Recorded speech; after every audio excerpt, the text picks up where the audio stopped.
इमरान खान की मोहब्बत में एक बाबा जी ने ऐसा गाना गाया कि आप भी सुनकर हैरान रह जाएंगे। वीडियो देखें, वीडियो पसंद आए लाइक कर दें, चैनल को सब्सक्राइब कर दें और वीडियो को शेयर करें। सबदा सज्जन सबदा यार 5 करोड़ आवाम दा प्यार कैदी नंबर 804 वर्दियां वालड़ियो इंसाफ करो। ओ कौम नू जीण दा वल समझाया सुती कौम नू खान जगाया।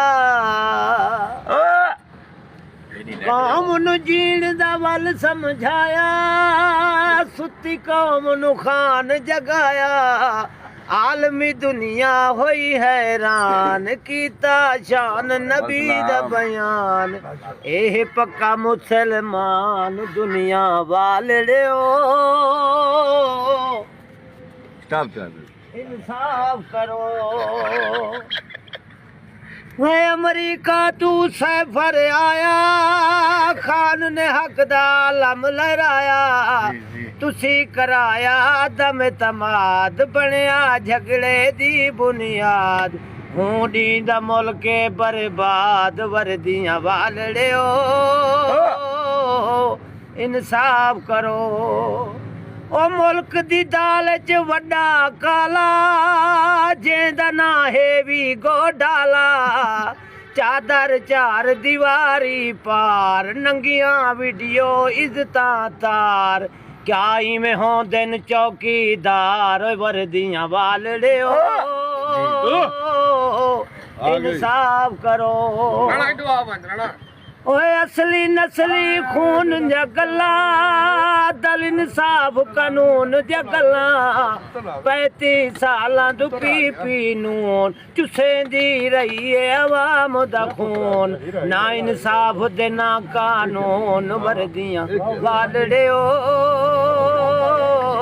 इंसाफ करो। ओ मुल्क नू लुटिया वारी वारी दू गंजे ते एक जरदारी। ओ त्रिये शख्स ने अज आजाद सारे इदारे जिंदाबाद। की करिए हुण फरियाद वर्दियां वालड़ियो इंसाफ करो। शेर को बंद कर कुत्ते मारन पंजे एक डंदल ते डून गंजे। गली गली विच इहो शोर सिंध दे डाकू पंजाब दे चोर। एक चोर उतू मुंह जोर वर्दियां वालड़ियो इंसाफ करो। 8 फरवरी नू फैसला करना है हक नाल जीवना हक नाल मरना है। वो जुल्म दे बदले दे सू वोट करनी खान दी फुल सपोर्ट। गंजा दे हाथ पासपोर्ट ते एयरपोर्ट वर्दियां वालड़ियो इंसाफ करो इंसाफ करो।